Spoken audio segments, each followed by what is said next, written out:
different. Speaking of dancing, queen, the hip hop break dancing. Yeah. Did that start yet? Or is that I don't know. Still? Okay. I knew it was August. I knew it was one of the later I've been ones. getting in a lot of trouble. I have not watched a single Olympic event. What? I've just been I honestly have been so busy I haven't turned on the television. Oh, I ended up, this feels like a commercial. I got the Peacock app just so I could watch whatever I wanted, whenever I wanted it. Well, I'm going to cancel it after the Olympics are over. You got a Lacy promo code we can give people to?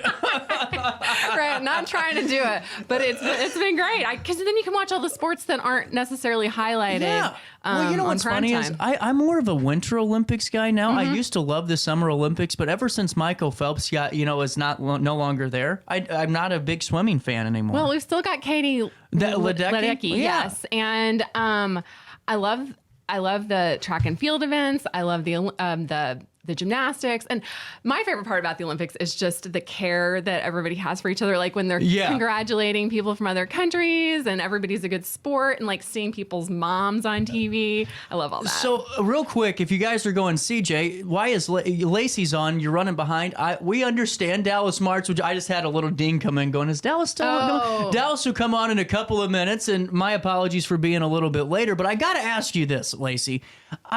From what I've seen of the Olympics this year, it has been zero about the results. It's on social media. It's been more about different things that have nothing to do with the sport technically. Okay, well then you shouldn't be talking to me about it because that's what I like. Okay. I like all the stories. Yeah. I like the how people ended up in the sport stuff. Oh yeah, no, not that. Oh. I'm talking about people being disqualified from events, people judging each other in outfits. Okay. It's been really kind of enough for me. That's why I'm serious about this. I don't like that either. Yeah, I'm scrolling on my feed and I'm like, come on.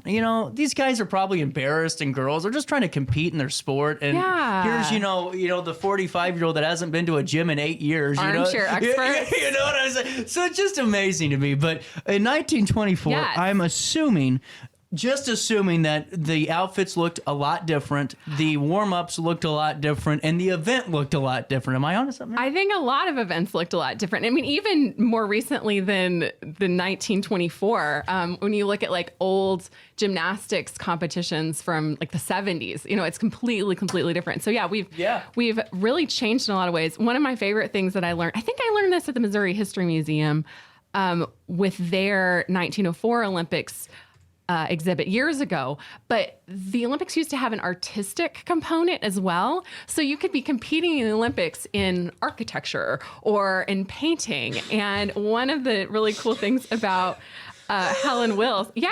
Well, we're always adding new things now. That's interesting. And so Helen was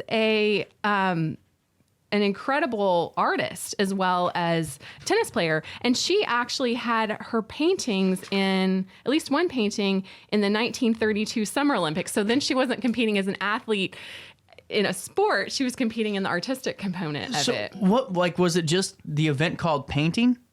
Yes. Wow. Okay. That is I think it was just called painting because there were different ones. But so there were people that would compete in different things. And I think a lot of the topics of the artistic events were related to sports. And so it would be a painting of an athlete or architecture related to sports complexes, that kind of thing. So I'm not totally sure because there's a lot less out there about the artistic components. And another interesting thing, so tennis was a sport in the 1924 Olympics, but then it was not again until 1988. So it was taken out as a medal event in the Olympics. And there was still Wimbledon, and there was still the French Open, US Open, all of that.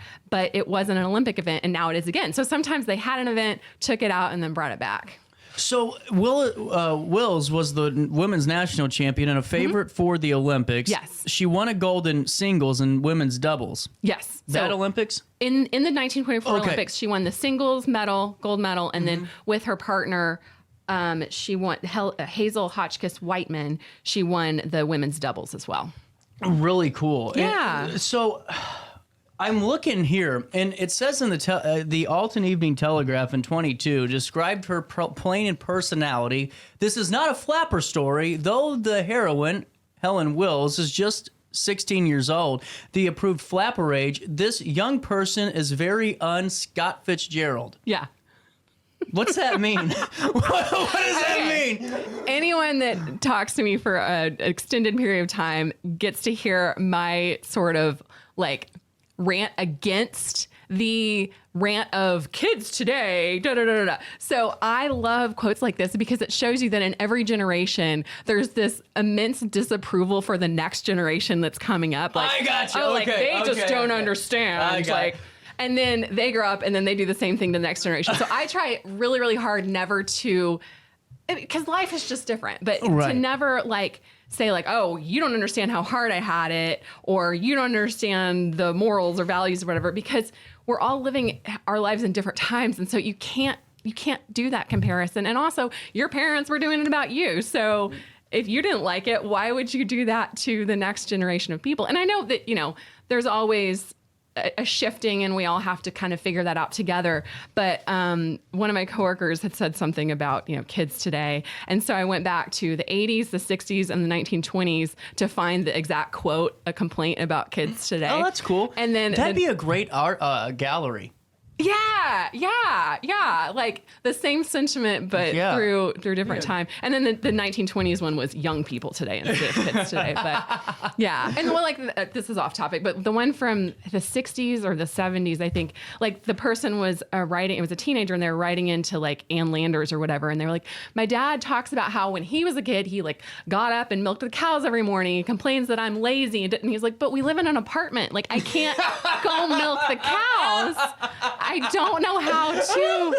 So I think there's that too. Like we have these complaints about the next generation, but they don't have the same lives or opportunities or ways to be helpful or useful that like maybe you did. So real quick though, I know getting back into the. In 1924, athletes from the United States won 99 medals in all, 45 of them gold. Finland comes in second. Yes. Okay, name me in the last 100 years when Finland has come in the top 5 in medals. But that's not the Winter Olympics. Right.